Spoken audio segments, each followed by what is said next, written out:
la radio gospel vous présente Au centre de l'amitié avec Stéphane Fauché.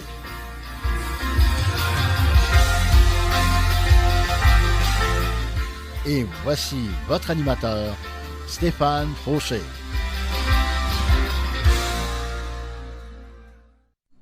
Hello, bonjour, bon matin, bon midi, bonsoir. Tout dépendant de l'heure que vous allez m'écouter, puis dans quel pays vous allez m'écouter.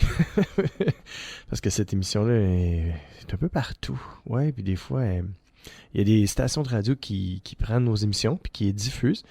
Gloire à Dieu, c'est des émissions chrétiennes, et oui, 100% chrétiens. Et on est fiers de l'être. En fait, on est fiers de celui qui nous a rendus capables de le devenir, enfant de Dieu. Et toute la gloire revient à Dieu, à Jésus-Christ lui-même. Alors Seigneur, toute la gloire te revient aujourd'hui. Cette émission-là est pour toi. Et bienvenue avec moi-même, Deep Steven de mon surnom, au centre de l'amitié. Et on plonge tout de suite dans un chant. Mais juste avant, le titre de mon message d'aujourd'hui, c'est « As-tu soif? » Si tu as soif, écoute ce message-là. Si tu as soif, je sens que l'Esprit de Dieu veut t'abreuver aujourd'hui. Et le Seigneur a des choses, des surprises en réserve pour toi. Alors si tu as soif, reste à l'antenne et écoute tout ce que Dieu veut te dire aujourd'hui, mon ami. Sois béni. Et on commence avec un chant de Luc Dumont. Bon, en fait, c'est plus le groupe Chœur de Lévite. Mais Luc Dumont, il fait partie de Chœur de Lévite. Donc, on écoute Chœur de Lévite. Mon âme a soif de toi. Bonne écoute avec moi-même, Deep Steven. Ciao.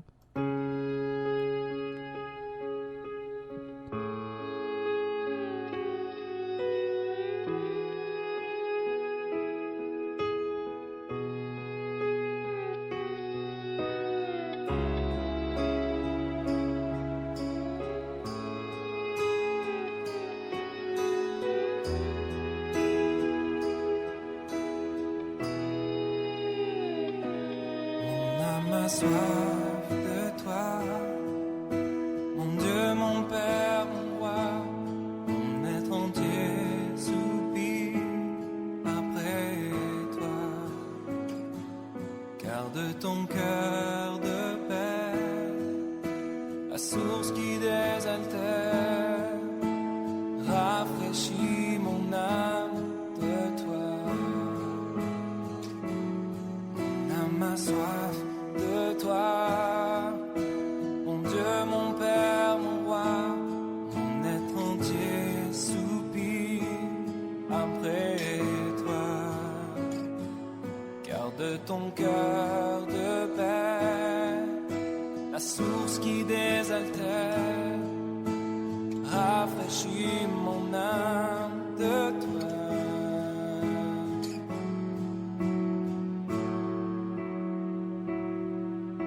Viens inonder mon cœur, viens inonder mon âme, viens inonder mon être entier. Viens inonder mon cœur, viens inonder mon âme, viens inonder mon être entier.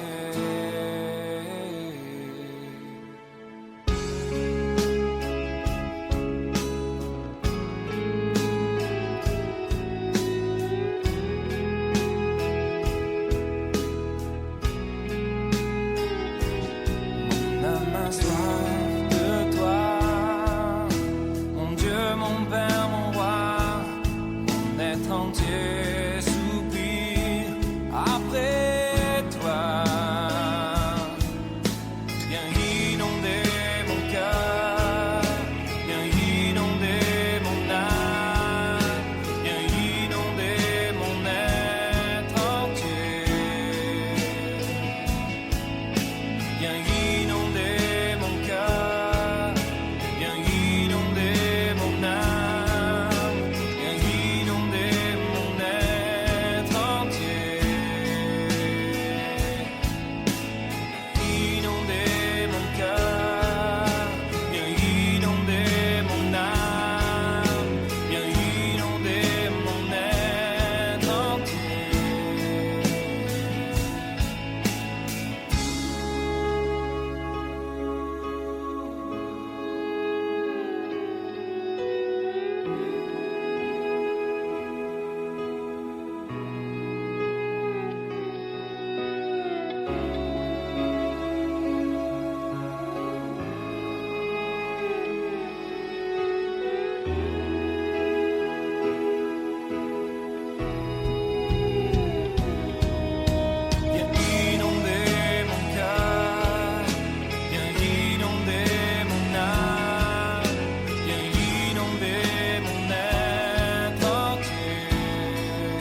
oui, c'était Cœur de Lévite. Mon âme a soif de toi.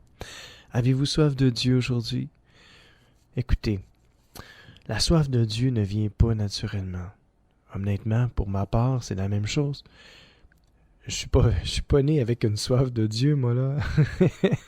Si vous pensez que Dave Steven est tombé dans la soupe du Saint-Esprit, puis qu'il a eu soif de Dieu dès le début, là, c'est pas vrai. J'ai un commencement, je vais sûrement avoir une fin. Malgré qu'avec Jésus, la parole de Dieu nous dit que celui qui va croire en moi ne mourra jamais. C'est une réalité spirituelle. Notre âme, de toute façon, l'âme ne meurt pas. Mais notre esprit va vivre éternellement avec Dieu pour tous ceux qui auront cru en lui. Puis c'est pas juste une élite spirituelle qui a droit à ça, c'est tous ceux qui ont été touchés par la grâce de Dieu, tous ceux qui ont été touchés par Dieu lui-même et qui ont décidé de leur donner leur vie, de donner leur vie à Jésus et de le suivre. Jésus a dit, celui qui porte sa croix et qui me suit, celui-là est mon disciple. Et moi aussi, je veux être disciple de Jésus-Christ. Porter sa croix, qu'est-ce que ça veut dire dans le fond? Ça veut dire que qu'importe ce qui arrive dans la vie, qu'importe les malheurs, qu'importe la souffrance, qu'importe les attaques de l'ennemi, qu'importe ce qui nous arrive, on continue à suivre le Seigneur, à croire en lui et à espérer en lui de tout notre cœur et de lui faire confiance. Et sans plus tarder, on va plonger dans la parole de Dieu. Et encore une fois, le titre du message aujourd'hui, as-tu soif? Avec le point d'interrogation, hein? As-tu soif? Moi, j'ai soif parce que j'ai rencontré Dieu dans ma vie. Et j'ai commencé à avoir vraiment soif. En fait, on a toujours une soif. Soif de quelque chose dans la vie. On a soif. On est avec une soif. On n'est pas malheureusement avec la soif de Dieu. On est avec une soif. Un vide à l'intérieur de nous que seul Dieu peut combler. Et cette soif-là, le Seigneur Jésus nous le dit dans sa parole, qui peut étancher cette soif-là. Il peut étancher notre soif. Par sa présence en nous, par sa vie en nous, il peut étancher cette soif, je ne vais pas dire incommensurable, cette soif infinie qu'on a à l'intérieur de nous. On sent toujours qu'il y a comme un manque, un vide. Puis même des fois, le Seigneur est là, puis si on ne va pas vers lui, si on ne décide pas de passer du temps dans sa présence, on a comme un vide, un manque, puis on peut le remplir par n'importe quoi, et malheureusement par n'importe qui. Et il est là le bobo, il est là le problème. Que Dieu nous vienne en aide aujourd'hui, premièrement, qu'il nous donne une soif de lui, et qu'il nous aide à aller vers lui. Un coup qu'on va avoir reçu le Seigneur dans notre vie, dans notre cœur, que le Seigneur puisse nous aider à continuer à aller vers lui, parce que les choses du monde sont toujours attirantes, les choses de cette terre sont toujours attirantes. Alors on a besoin de la puissance du Saint-Esprit en nous, on a besoin de la puissance de Dieu pour nous aider à garder nos yeux fixés sur lui et à avoir soif de lui. Alors sans lui, Jésus le dit, sans moi vous ne pouvez rien faire. Et moi je suis le premier à lever ma main et dire, c'est vrai Seigneur, sans toi, là, je peux rien faire. Sans toi, là, même si tu viens habiter en moi, sans ta force, sans tes désirs purs et saints, j'y arrive pas. J'y arrive pas par mes propres forces. Sans toi, Seigneur, c'est vrai, je ne peux rien faire. Sans toi, je peux même pas aller vers toi. Sans que tu me donnes le goût de toi, je suis pas capable. C'est sûr que le Seigneur nous donne un libre arbitre, ok? C'est sûr que si toi, dans ton cœur, ou qu'importe, dans ta tête, dans ton cœur, ça ne te tente pas de passer du temps avec Dieu, Dieu peut t'attirer à lui. Puis il dit, viens vers moi. Je te donne le goût de moi, là. Mais si toi, tu prends la décision, parce que Dieu nous a fait avec un libre arbitre, puis il nous donne le choix encore. Il ne nous force pas, il ne nous tord pas un bras, mais il nous attire, puis il nous donne le goût de lui, de passer du temps dans sa présence. Mais si nous, on décide que non, ou on se dit, non, regarde, j'ai trop d'affaires à faire, je vais faire tout le reste, puis après ça, je vais aller vers toi, Jésus. Bien des fois, malheureusement, il est trop tard. On est trop fatigué, puis on va se coucher. On passe pas de temps avec Dieu. Alors, notre soif, là, n'est pas étanchée. Puis on reste sur notre soif. On a fait 1001 choses dans la journée, mais il y a une soif qui n'est pas étanchée. Et cette soif-là, c'est la soif que Dieu met en nous, la soif de lui-même. la soif d'aller vers lui, de passer du temps avec lui, à lire sa parole, la Bible, la Sainte Bible, oui, qui a été écrite par des hommes et qui est inspirée de Dieu, qui nous remplit, c'est comme quand quelqu'un décide de, bon, moi je veux jeûner, bon, le jeûne c'est un certain temps, mais à un moment donné, tu commences à avoir faim. C'est la même chose. On peut jeûner de Dieu puis de sa parole pendant un temps, mais à un moment donné, je parle en jeu, écoutez, là, si je serais une semaine sans lire la Bible, aucun verset, je vous le dis, je me reconnaîtrais pas. Je serais vraiment, en tout cas, aveugle, sourd, puis handicapé, qui je peux pas, puis moi, si j'aurais toutes les... Tu sais, il n'y a rien qui pourrait rentrer, là. Mais non, je vous le dis, là, honnêtement, pour moi, ça m'est inconcevable. Comme je vous dis, la soif de Dieu n'est pas innée en moi. C'est Dieu qui me donne une soif de lui. Puis quand j'ai cette soif de lui, là, j'ai un choix. Qu'est-ce que je fais? Je prends-tu du temps avec lui ou je fais autre chose? Et puis c'est là qui est le point culminant, que je pourrais dire, le point décisif, c'est que si on fait le choix d'aller vers lui puis de passer du temps dans sa présence, wow, on va être rassasié. On va goûter à quelque chose que lui seul peut nous donner, puis notre soif va être étanchée grâce à lui. Et après ça, on va pouvoir passer à d'autres choses. Et on va être bien dans les autres choses, on va être mieux même, parce qu'on va avoir mis la priorité au bon endroit. Et qu'est-ce qui m'a poussé à faire ce message-là? As-tu soif? Oui, en lisant la Bible, c'est sûr, en passant du temps avec Jésus.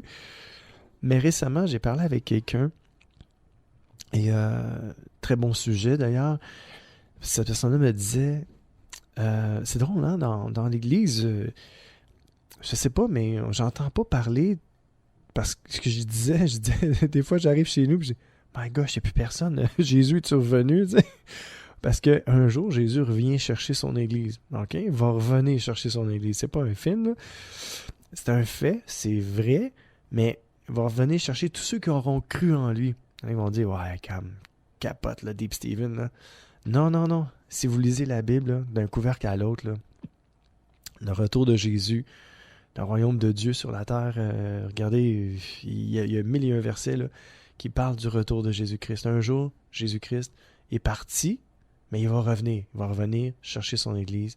Il va revenir chercher tous ceux qui auront cru en lui. Alors, c'est ça. Je disais ça, puis là, la personne, elle me disait, ouais, mais elle dit, écoute, puis je racontais ça.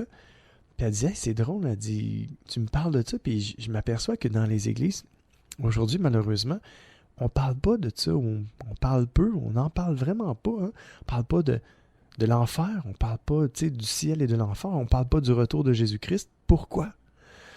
Puis là, je me suis dit, wow, quelle bonne question. Puis je me suis dit, c'est vrai qu'il y a eu de l'abus dans le passé, que avant c'était juste, on parlait juste de ça, le temps de la fin du monde, puis tout ça. Et ce que ça a donné, c'est que c'était comme pas équilibré. On parlait juste de ça, puis on s'attendait juste au retour de Jésus, là, imminent à tous les jours. Puis ce qu'on faisait, c'est qu'on oubliait les gens qui nous entouraient. Et on vivait comme replié sur soi-même. Oui, on parlait de Dieu, puis on parlait de l'enfer, puis on essayait de convaincre les gens de donner leur vie à Jésus-Christ. Puis même moi, un jour, je vous le dis, là, j'ai capoté, parce que j'ai écouté un film, c'était comme... A Thief in the Night, un voleur dans la nuit, comme un voleur dans la nuit. Et puis, ce film-là, c'est ça, c'était le retour de Jésus-Christ. Et puis, après avoir écouté ce film-là, j'étais avec un pasteur, puis je posais des questions. Puis, quand il m'a dit que tous ceux qui ne croiront pas en Jésus, ils vont rester là, ils feront pas partie de l'Église de Jésus-Christ, puis ils n'auront même pas la vie éternelle. Là. Ça m'a fait tellement de quoi, j'ai crié, il y a eu un cri de mon cœur, et tout ça c'est vrai, c'était le cri de l'Esprit de Dieu qui disait, écoute, il y a un ciel puis un enfer. Mon ami, si tu m'écoutes aujourd'hui, c'est vrai. Mon message d'aujourd'hui va être pertinent. As-tu soif? Si tu n'as pas soif, je veux te donner la soif aujourd'hui. Je veux te donner le goût de Dieu. Pas juste pour avoir le goût de Dieu, mais premièrement parce que Dieu si tu as le goût de lui, il va te remplir de son esprit, puis il va te donner une raison de vivre, il va te donner le goût de vivre, il va te donner un avenir, il va te donner tout ce que tu as besoin dans ton présent aujourd'hui, il va guérir ton passé, puis en même temps, il va même te garantir une place au ciel. Alors, mon ami, c'est ce que je veux te donner aujourd'hui. Je veux te donner le goût de Dieu, je veux te donner la soif de Dieu. Je ne suis pas ici pour te faire peur, te condamner, mais je suis là pour t'encourager à te tourner vers Dieu, vers Jésus-Christ, que lui seul peut te donner la vie éternelle. Car il n'y a pas personne d'autre qui a été vraiment donné de Dieu pour qu'on puisse être sauvé. Il n'y a pas un nom par-dessus le nom de Jésus-Christ par lequel on peut être sauvé. Le seul médiateur entre Dieu et les hommes, c'est Jésus-Christ. Si tu passes par Jésus-Christ, tu vas être sauvé, tu vas avoir la vie éternelle, tu vas aller passer l'éternité avec Dieu pour toujours, mon ami. Je te garantis, c'est pas moi qui le dis, c'est la parole de Dieu, j'y crois, elle est vraie. Et Jésus l'a dit, je suis le chemin, la vérité et la vie. Nul ne va au Père que par moi. Alors si vous passez par Jésus-Christ, vous allez avoir la vie éternelle, mes amis. Alors, je suis content que Dieu m'ait choisi aujourd'hui pour vous parler de ce sujet brûlant. Le titre de mon message, « As-tu soif? » Et je veux te donner le goût de Dieu aujourd'hui. Je veux te dire que Dieu t'aime, qu'il y a un plan pour ta vie. Puis ce message-là est pour tous ceux même qui sont croyants, même depuis des années, mais qui ont besoin d'être ranimés dans leur désir de Dieu, dans leur soif de Dieu, dans leur soif de passer du temps avec Jésus. Parce que je me dis, écoutez ça, réfléchissez à ce que je vous dis. Tous ceux qui sont croyants depuis des années, là, écoutez ça. Vous êtes croyants, mais vous n'avez plus de relation avec Dieu. Vous parlez même plus avec Jésus. Vous lisez même plus votre Bible. Vous dites, ben moi j'ai donné ma vie, mon cœur à Jésus, je suis sauvé. That's it. Mais je vous le dis, mes amis, sérieusement, là, si vous passez, pour le reste des années qui vous restent à vivre ici sur la terre, c'est pas beaucoup, là, c'est comme, on va dire 130 ans maximum, j'exagère peut-être, mais bon, on va y aller jusqu'à 130, ok? Je veux pas diminuer ce chiffre-là, on va jusqu'à 130. Mais c'est quoi 130 ans comparativement à l'éternité sans fin? Alors si vous décidez de vivre votre vie, même si vous avez donné votre vie, votre cœur à Jésus-Christ un jour, mais vous avez décidé de... regarde, moi, je suis sauvé, j'ai donné ma vie à Jésus, mais vous n'entretenez pas une relation avec Jésus, puis vous n'avez aucune soif, aucun désir, puis ça vous tente même pas, là. Excusez, ça vous tente même pas. Il n'y a rien là, en vous, c'est comme... Puis, sérieusement, vous allez penser que Dieu va vous accueillir au ciel. Hey, bienvenue, mon ami, je suis content de te voir, ça fait longtemps que je n'ai pas eu de tes nouvelles. Fait comme ça, tu veux passer l'éternité avec moi en communion? Puis, sérieusement, là, entre vous et moi, là, pensez-vous que Jésus va vous accueillir à bras ouverts, là, vous qui avez décidé de ne pas passer de temps avec lui du tout? Jamais.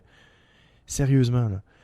Jésus, il va pas vous forcer à passer du temps avec lui pour l'éternité si ça ne vous tente pas de passer du temps avec lui aujourd'hui. OK? Mes amis, c'est sérieux.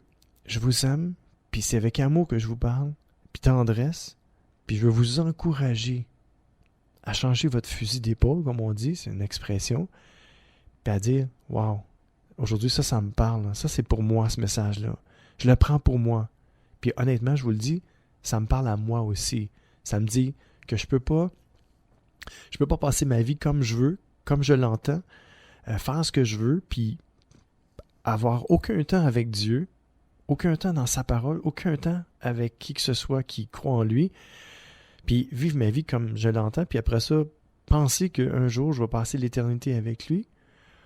Je vous le dis, ça me touche moi, puis j'espère que ça vous touche, puis ça vous sonne une petite cloche, puis ça vous dit, wow, ok, il est temps qu'il se passe de quoi. Puis si Dieu vous parle en ce moment, par son esprit, puis il vous convainc que ça vous appartient, hein, ce que Dieu là, est en train de vous dire, ça vous appartient, puis ça vous touche, bien, vous pouvez dire à Dieu, Seigneur, ça me touche, ça j'ai besoin que tu viennes faire une œuvre en moi, puis que tu viennes changer quelque chose, parce que là, il y a quelque chose qui ne va pas, parce que ça fait longtemps que j'ai pas été vers toi, puis j'ai zéro soif de toi, puis c'est pas normal. Alors Seigneur, qu'est-ce qui va pas dans ma vie? Seigneur, fais quelque chose, interviens pour moi. Et je prie à l'instant même, Papa d'amour, pour tous ceux qui m'écoutent en ce moment, je te prie d'étendre ta main sur eux, d'étendre ta main d'amour, de grâce, Puis que si jamais ils ont perdu la soif de toi, Seigneur, que tu puisses leur redonner la soif de toi, parce que c'est ça que tu veux. Tu veux que les gens aient non seulement le goût de toi, mais parce que toi, tu as déjà le goût d'eux, puis tu es triste dans ton cœur de ne pas avoir de relation avec tous tes enfants. Comme un bon papa, une bonne maman qui veut une relation avec ses enfants, ses fils, ses filles. Seigneur, tu es comme ça, tu es un Dieu de famille. Tu es un père, un bon papa d'amour qui veut entrer en communion avec ses enfants, que ce soit un homme ou une femme ou un enfant. Dieu veut entrer en communion avec toi, mon ami, et c'est son désir. Alors je prie pour vous en ce moment même que Dieu puisse vous donner une soif de lui, une soif de revenir à lui, une soif qui s'éteindra plus jamais, une soif qui va grandir et grandir et grandir, et que Dieu me donne aussi à moi-même, Dave Stephen, cette soif-là, une soif de passer plus de temps dans sa présence avec lui, aujourd'hui et pour toujours. Amen. C'est ce que je me souhaite et c'est ce que je vous souhaite aujourd'hui, mes amis. On va revenir à la parole tantôt, mais je vais faire entendre un chant de Luc Dumont, cette fois-ci pour de vrai, qui s'intitule « Vivre pour toi ». Et c'est ce que je veux aujourd'hui, vivre pour lui. Et que c'est ce que je vous souhaite aussi, mes amis. Soyez bénis avec moi-même, Dave Stephen, au centre de l'amitié.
Et c'était Luc Dumont. On va aller à la pause, mes amis. À tout de suite.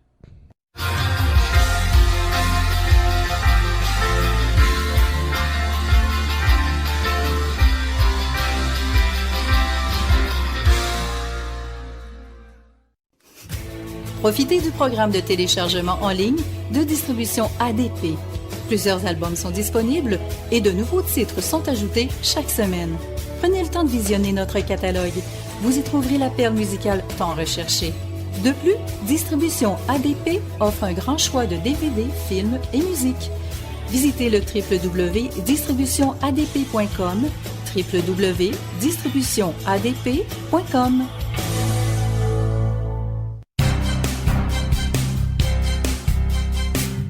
CKZW, 1650 AM, Montréal. C'est l'émission Au centre de l'amitié avec Stéphane Fauché.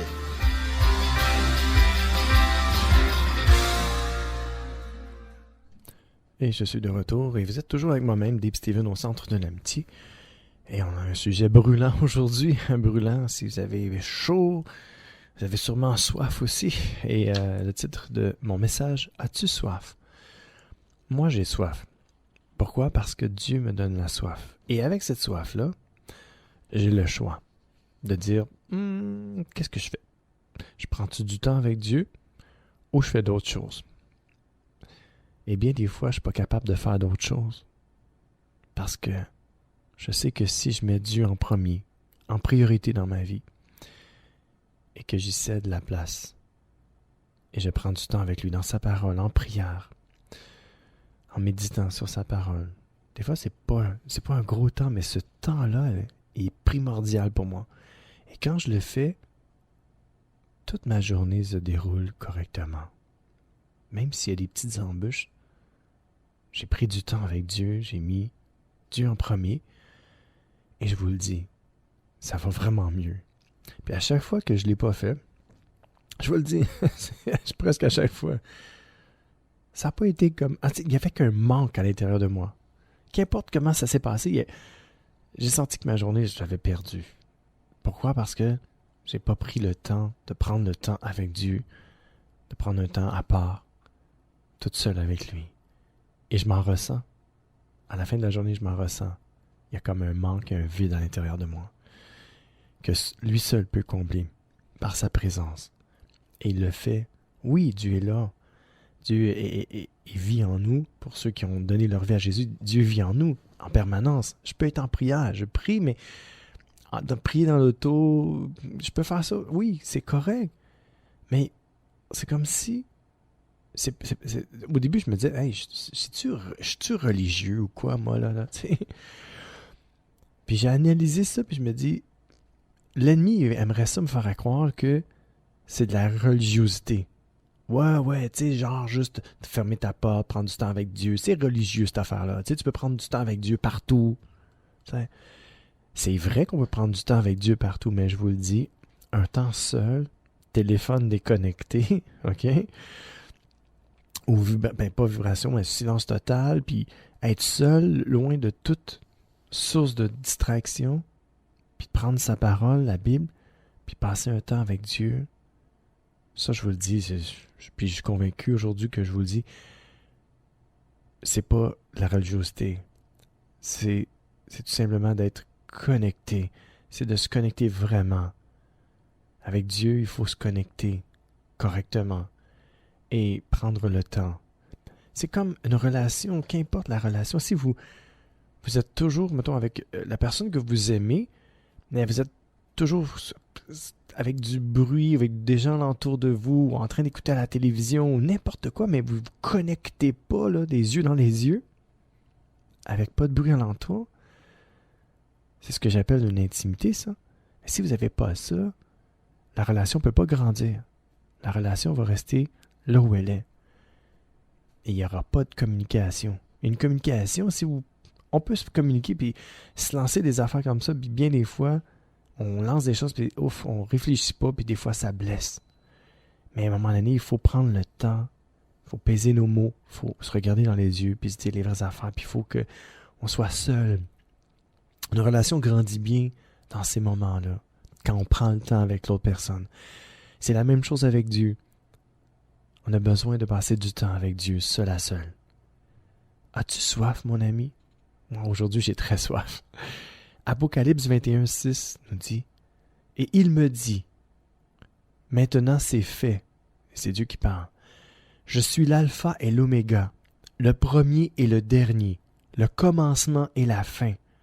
Celui qui a soif, je lui donnerai à boire gratuitement de l'eau de la source qui donne la vie. » Mon ami, si tu veux la vie, la vraie vie avec un V, grand V, la vie en abondance aujourd'hui et la vie éternelle avec Dieu, tu as besoin de Jésus-Christ. Tu as besoin du Seigneur. Tu as besoin de passer du temps avec lui. Tu as besoin d'être en communion avec le Seigneur. Alors connecte-toi à lui.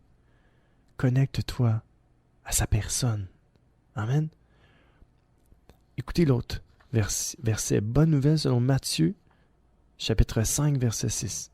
« Ils sont heureux ceux qui ont faim et soif d'obéir à Dieu, parce qu'ils seront satisfaits. » C'est pas moi qui le dis, hein? C'est pas Dave Stevens, c'est la parole de Dieu.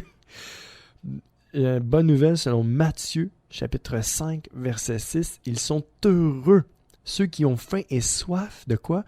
D'obéir à Dieu, parce qu'ils seront satisfaits. » Wow! Voulez-vous être satisfaits, mes amis? Moi, je désire tellement être satisfait dans ma vie puis dans tous les domaines de ma vie. Et je veux tellement être heureux. Y a-t-il quelqu'un sur la terre qui veut pas être heureux, qui ne désire pas être satisfait? J'en connais pas. Sérieusement, j'en connais pas. Puis je vous le dis, et c'est justement ceux qui ont faim et soif d'obéir à Dieu qui peuvent être satisfaits et heureux. Alors moi, je lève ma main et je dis, Seigneur, moi, je vais être heureux puis je vais être satisfait dans ma vie. Alors, Seigneur, ta parole a dit que ceux qui ont faim et soif de t'obéir, qui ont soif de toi, vont être satisfaits et vont être heureux. Alors, Seigneur, donne-moi la faim et la soif de toi et la faim et la soif de t'obéir, Seigneur, de faire ce que tu demandes et de me soumettre à toi. C'est ma prière. Que ça puisse devenir votre prière aujourd'hui, afin que vous soyez satisfaits et heureux. Bonne nouvelle selon Jean, chapitre 4, versets 13 à 14. Jésus lui répond, « Si quelqu'un boit de cette eau, on parle de l'eau normale, il aura encore soif. Mais s'il boit l'eau que je lui donnerai, il n'aura plus jamais soif. Au contraire, l'eau que je lui donnerai deviendra en lui une source, et cette source donne la vie avec Dieu pour toujours. » Et il est là, la clé est là. La clé avec le Seigneur est juste là, sous nos yeux. Vous voulez avoir la vie éternelle? Jésus nous dit qu'on doit boire de son eau à lui, que lui va nous donner. Si on passe du temps avec le Seigneur Jésus-Christ, si on s'abreuve à sa présence, il va nous remplir. Et ça va devenir comme une source à l'intérieur de nous. Et cette source-là va nous donner la vie avec Dieu pour toujours. On va avoir la vie éternelle, mes amis. Et pour avoir la vie éternelle, il faut s'abreuver de plus en plus à la source véritable qui est Jésus-Christ. Alors, abreuvons-nous aujourd'hui à la vraie source, à Jésus-Christ lui-même, une source intarissable. À chaque fois que vous allez vers Dieu, à chaque fois que vous passez du temps dans sa présence, et puis que vous allez à Jésus-Christ, qu'importe la position que vous prenez, à genoux, debout, comme j'ai déjà dit, les mains par terre, les pieds dans les airs, en autant que vous soyez concentrés sur lui et que vous êtes seul avec lui, vous êtes en train de passer du temps de qualité incroyable. Quand bien même le président du Canada ou le premier ministre du Canada ou le président des États-Unis serait avec vous, toute seule dans une pièce, je vous le dis, le temps que vous allez passer avec Dieu surpasse de loin toutes ces connexions-là dans le monde. Je vous le dis. La parole de Dieu nous dit « Mieux vaut un jour dans tes parvis que 1000 ailleurs. » Hey, c'est quelque chose, il y a du poids là-dedans. Mieux vaut un jour avec toi, Seigneur, que 1000 ailleurs. Qu'importe. Qu'est-ce que vous faites? 1000, là, imaginez. Ça vaut de l'or, ça. Du temps de qualité avec Dieu, ça vaut de l'or en barre. Et cet or-là, tant aussi longtemps qu'on est en vie, on peut avoir accès à cet art-là. La journée que vous allez décéder, il va être trop tard. Trop tard, OK? Donc, ne laissez pas passer cette chance-là. La chance que vous avez aujourd'hui de passer du temps avec Dieu, même si c'est 5 minutes. Votre 5 minutes, là, il compte pour l'éternité après. 5 minutes passées avec Jésus, là. Moi, j'ai déjà chanté il y avait un chant, au lieu de « Mieux vaut un jour dans tes parvis que 1000 ailleurs », moi je disais « Seigneur, mieux vaut un temps avec toi, qu'importe le nombre de minutes, mieux vaut 1 minute avec toi, Seigneur, que 1 heure ailleurs. Mieux vaut 30 secondes avec toi, Seigneur, que 1 demi-heure ailleurs. » Je vous le dis, le temps passé avec Dieu est précieux, il ne faut pas perdre son temps. Que Dieu nous aide à ne pas perdre notre temps et qu'il nous donne le goût puis une soif de lui, afin qu'on puisse s'abreuver aux sources de la vie, puis d'avoir la vie éternelle avec Dieu pour toujours. Je suis en train de voir si je vous fais entendre un chant. Oui, je vais vous faire écouter un chant. Et puis après ça, je reviens avec la parole intense. On va lire un gros texte, 2 gros textes, mais qui nous expliquent le sérieux que Dieu nous demande d'avoir avec lui aujourd'hui, qui va être décisif pour savoir si on passe l'éternité avec lui ou sans lui. Alors, on va écouter Sébastien Demré qui nous chante « J'ai soif de ta présence ». Bonne écoute avec moi-même, Dave Steven, au centre de l'amitié.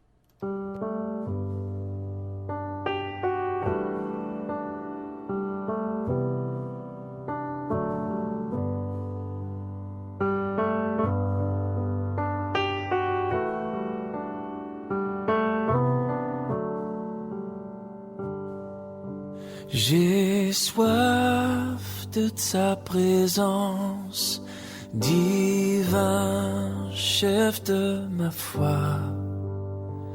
Dans ma faiblesse immense, que ferais-je sans toi?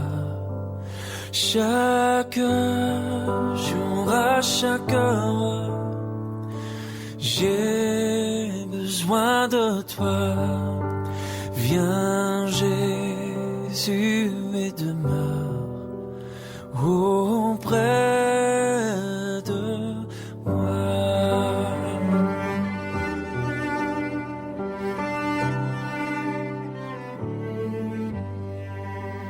Pendant les jours d'orage, d'obscurité,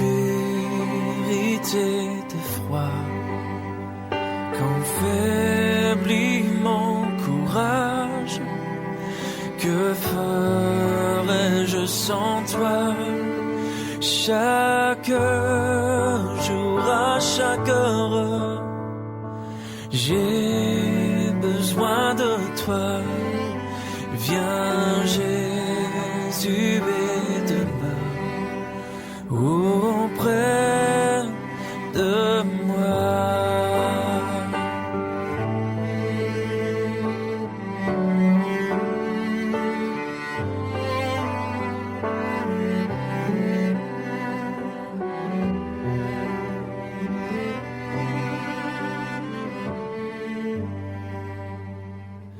Oh Jésus, ta présence, c'est la vie et la paix dans la souffrance et la vie à jamais. Chaque jour, à chaque heure, j'ai besoin de toi. Viens Jésus et demeure auprès de moi. Chaque jour, à chaque heure, j'ai besoin de toi. Viens Jésus et demeure auprès de moi.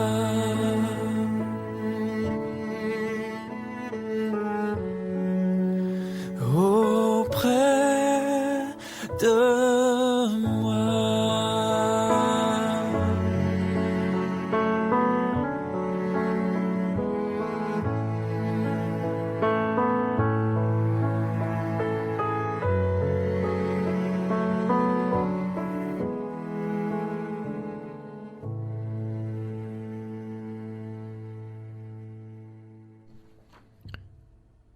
oui, c'était Sébastien Demry. J'ai soif de ta présence.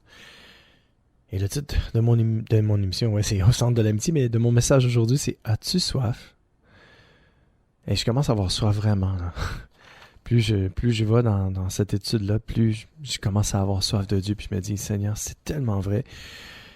Puis c'est le Seigneur qui dirige cette émission-là. Moi, j'ai rien à voir là-dedans. Là. Je suis juste un porte-parole. Puis le Seigneur, il dit, ouvre ta bouche, je vais la remplir. Puis le Seigneur, il la remplit bien en titi. On va lire ensemble Luc 16, 19 à 31. Alors, attelez-vous, soyez bien assis, confortable dans votre fauteuil ou votre chaise berçante, qu'importe. Ou dans votre voiture, peut-être vous êtes en auto en ce moment même et vous m'écoutez. Et on va lire Luc 16, 19 à 31, version parole de vie toujours. Et c'est l'histoire de l'homme riche et Lazare. On va lire ça ensemble, puis on va laisser le Seigneur nous parler au travers sa parole. Donc ensuite, Jésus raconte cette histoire. Il y a un homme riche qui s'habille avec des vêtements très beaux et très chers. Chaque jour, il fait une grande fête. Un pauvre, appelé Lazare, est couché devant la porte du riche. Il est couvert de plaies. Il a très envie de manger ce qui tombe de la table du riche. Mais ce sont plutôt les chiens qui viennent lécher ses plaies. Verset 22. Un jour, le pauvre meurt. Les anges l'emportent auprès d'Abraham. Le riche meurt aussi et on l'enterre. Mais chez les morts, il souffre beaucoup, on parle du riche. Alors il lève les yeux et de loin, il voit Abraham et Lazare à côté de lui. Donc, Lazare à côté d'Abraham. Là, c'est le riche qui parle. Le riche se met à crier. « Abraham, mon père, aie pitié de moi. Envoie Lazare pour qu'il mette le bout de son doigt dans l'eau et il me rafraîchira la langue. » Je vais juste faire une petite parenthèse ici. On voit bien ici que le riche, le pauvre, quand il est mort, quand Lazare est mort, cette étude dit que les anges l'emportèrent auprès d'Abraham. Abraham, c'était le père de la foi, en passant. Et Abraham était approuvé de Dieu. Donc, il était dans qu'on appelle le sein d'Abraham, S-E-I-N, dans le sein d'Abraham. Et c'est drôle parce que quand le riche est mort, la Bible dit le riche meurt aussi et on l'enterre. Il n'a pas dit que les anges sont venus puis ils l'ont emporté auprès d'Abraham. Donc, il est à une autre place. Et je voulais mettre l'emphase là-dessus. Et puis c'est drôle parce que le riche, il connaissait Abraham parce que c'était son ancêtre, mais la comparaison entre Lazare et le riche, c'est que lui, le riche, il vivait pour lui-même. On voit au début, il porte des beaux habits, tout ça, puis dans le fond, il y a un pauvre qui est Lazare, qui est couché auprès de sa porte, mais il donne rien. Il se nourrit des miettes. Puis c'est juste ça qu'il faisait, là. Le riche était là, puis il donnait rien. Puis l'autre, Lazare, lui, il avait rien. Et c'est pour ça que Lazare se retrouve, lui peut-être que Lazare, il était pauvre, mais il avait cette communion avec Dieu. Tandis que le riche, lui, il avait pas besoin de cette communion avec Dieu. Il avait tout l'argent qu'il voulait. Il pouvait faire ce qu'il voulait quand il voulait. Fait que pour lui, il s'est dit, je suis sauvé, je connais Abraham, moi, j'ai pas de problème avec ça, mais il n'y avait pas de communion avec Dieu. C'est comme ça. C'est un peu ça que ça nous dit. On va continuer à lire. Fait que là, quand il dit que envoie Lazare pour qu'il mette le bout de son doigt dans l'eau, il avait soif, hein? Et il me rafraîchira la langue. En effet, je souffre beaucoup dans ce feu. Il était dans un feu, là. C'est drôle, hein? Pourtant, le pauvre, il était avec Abraham, dans le sein d'Abraham. C'est les anges qui sont venus chercher, tandis que le riche, lui, les anges ne sont pas venus chercher, ils l'ont laissé là. Puis, regardez où ce qu'il est. Il dit que je souffre beaucoup dans ce feu. Il est dans un feu. On parle d'un feu éternel, là. Il est mort. C'est un feu éternel. Donc, c'est un feu qui brûle toujours, qu'on appelle l'enfer. Donc, c'est vraiment vrai, là. Verset 25. Abraham lui répond, « Mon enfant, rappelle-toi, pendant ta vie, tu as reçu le bonheur, et Lazare, lui, a reçu le malheur. Maintenant, ici, il est consolé, et toi, tu souffres. De plus, entre vous et nous, il y a un très grand trou. Ainsi, ceux qui veulent aller d'ici, chez vous, ne peuvent pas le faire. Donc, si vous mourrez sans Jésus aujourd'hui, il est trop tard. Vous ne pouvez plus aller au ciel. C'est ça que ça veut dire. Et on ne peut pas non plus traverser le trou pour venir chez vous, chez nous. Fait que personne ne peut aller d'une place à l'autre. Quand tu es en enfer, tu restes en enfer. Puis quand tu es au ciel, tu restes au ciel. gloire à Dieu pour le ciel, puis malheureusement, il y a un enfer. Mais mon but aujourd'hui, c'est de vous donner le goût de vous tourner vers Dieu. Puis, c'est important d'en parler, ces choses-là. Puis c'est vrai qu'on n'entend plus parler. Parce qu'on en a trop entendu parler, puis peut-être qu'on ne veut pas en entendre parler, mais c'est de la façon que ça a été dit peut-être. Mais moi, je veux vous encourager à avoir soif de Dieu. Pas juste pour ne pas aller en enfer, mais premièrement, rencontrer celui qui vous a créé. Deuxièmement, être bien dans son cœur, être satisfait puis heureux aujourd'hui. Puis troisièmement, avoir la vie éternelle. C'est extraordinaire, là. C'est juste des belles choses. Je parle pas de rien de négatif, c'est juste du positif. Essayez de voir le verre à moitié plein et non celui à moitié vide. Vous allez voir que ça vaut la joie de se tourner vers Dieu. Et j'étais rendu... oui. Le riche lui dit, « Père, par Abraham, je t'en prie, envoie donc Lazare dans la maison de mon père. » OK? En effet, verset 28, « J'ai 5 frères. Lazare ira les prévenir pour qu'ils ne viennent pas, eux aussi, dans ce lieu de souffrance. » Il y a un enfer qui existe, mes amis.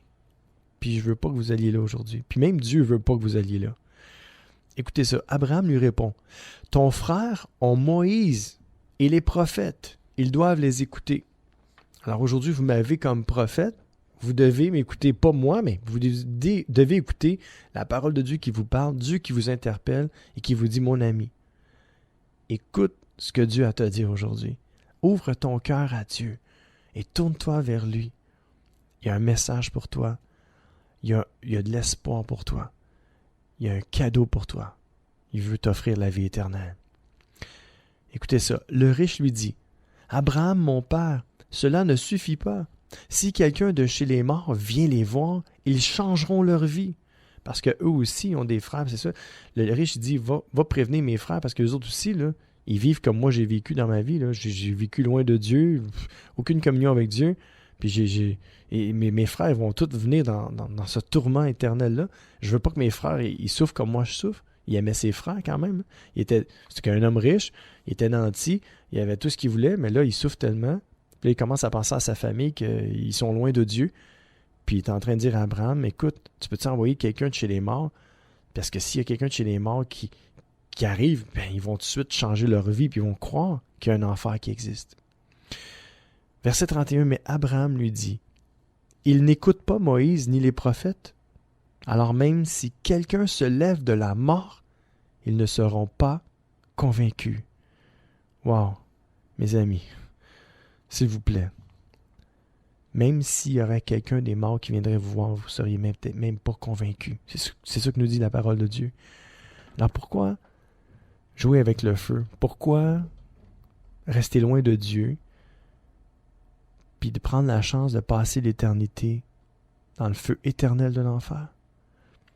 C'est pas ce que Dieu veut, premièrement. Dieu envoie personne en enfer. Chaque être humain est libre de faire ce qu'il veut. Et il est libre d'aller au ciel parce que la porte lui est ouverte. Mais s'il ne choisit pas Jésus, si vous ne vous tournez pas vers le Seigneur et vous ne passez pas du temps avec Dieu aujourd'hui, ben Dieu dit, tu as fait ton choix. Tu voulais rien savoir de moi sur la terre. Tu passais ton temps à autre chose. Bon, aujourd'hui, je sais que tu ne voudras pas passer plus de temps avec moi. C'est ce que Dieu nous dit. Soyons sérieux, mes amis.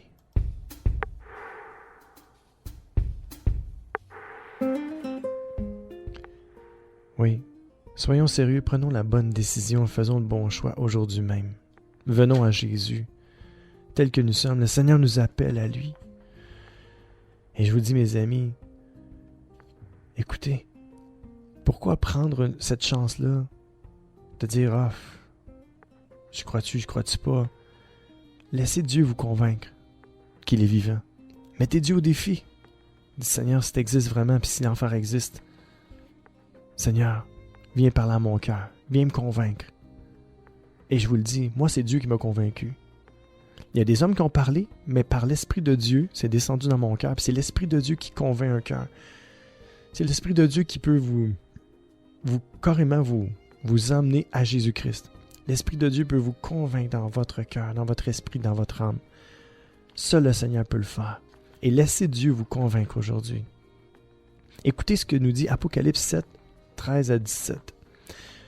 L'un des anciens me demande, « Ces gens qui portent des vêtements blancs, qui sont-ils et d'où viennent-ils? » Je lui réponds, « Maître, c'est toi qui le sais. » Il me dit, « Ce sont les gens qu'on a fait beaucoup souffrir. Ils ont lavé leurs vêtements dans le sang de l'agneau. Et ainsi, leurs vêtements sont devenus blancs. C'est pourquoi ils se tiennent devant le siège de Dieu. Ils servent Dieu nuit et jour dans son temple. Et celui qui est assis sur le siège royal les protégera. » Verset 16. « Ils n'auront plus faim, ils n'auront plus soif. Le soleil et la chaleur ne les brûleront plus. Oui, l'agneau qui est près du siège royal sera leur berger. Il les conduira vers des sources d'eau, d'une eau qui donne la vie. Et Dieu essuiera toutes les larmes de leurs yeux. » Mes amis, Dieu vous appelle aujourd'hui. Il vous dit que vous pouvez vous aussi avoir un vêtement blanc. Si vous vous approchez de Jésus-Christ, vous lui donnez votre vie, votre cœur, il peut vous laver, vous purifier de tout le mal que vous avez commis et vous faire commencer une nouvelle vie avec lui. Et il veut vous donner la vie éternelle. Psaume 63, verset 2. « Ô Dieu, c'est toi mon Dieu. Je te cherche. Mon cœur a soif de toi. Mon corps a besoin de toi comme une terre sèche, assoiffée, sans eau. » Mes amis, vous pouvez faire cette prière-là. Seigneur, rends-moi sec. Rends-moi assoiffé, que je me sens tellement sèche à l'intérieur de moi, que je commence à avoir une soif de toi, que je puisse dire comme le psalmiste, « Ô Dieu, c'est toi mon Dieu, je te cherche, mon cœur a soif de toi, mon corps a besoin de toi comme une terre sèche, assoiffée et sans eau. » Et Dieu est fidèle et il va le faire avec vous. N'importe quand, n'importe quelle heure, n'importe où. Il s'agit juste d'aller vers Jésus et de dire, « Seigneur, fais quelque chose avec ma vie. Rends-moi, Seigneur, rends-moi cette soif-là que j'ai besoin dans ma vie, que j'ai perdue. J'ai déjà eu soif, mais je n'ai plus soif. Alors Seigneur, s'il te plaît, rends-moi assoiffé de toi. » Et si c'est votre cœur, votre désir, wow, Dieu va répondre comme ça à cette prière-là. Puis attendez-vous à avoir vraiment soif de Dieu. Proverbe 25, 25 nous dit, « Une bonne nouvelle venue de loin, c'est de l'eau fraîche pour quelqu'un qui meurt de soif. » Mes amis, je veux vous éviter l'enfer aujourd'hui et vous donner le goût de Dieu. Alors, ne meurez plus de soif. Tournez-nous vers Dieu. Tournez-vous vers Dieu, mes amis. Tournez-vous vers Jésus-Christ. Parce que c'est comme une bonne nouvelle qui vient de loin, de l'eau fraîche pour vous qui est en train de mourir de soif, mourir dans leur cœur, leur âme, leur esprit. Psaume 107, verset 9, « Oui, il a donné à boire à ceux qui mouraient de soif. Il a nourri généreusement ceux qui mouraient de faim. » Dieu veut vous nourrir, mes amis. Puis écoutez ça, ce que nous dit la parole dans Jean 6, 35. Jésus leur répond, « Le pain qui donne la vie, c'est moi. Si quelqu'un vient à moi, il n'aura plus jamais faim. S'il croit en moi, il n'aura jamais soif. » Mes amis, bonne journée et tournez-vous vers Jésus-Christ qui va vous remplir de son esprit. Soyez bénis. À bientôt. Ciao.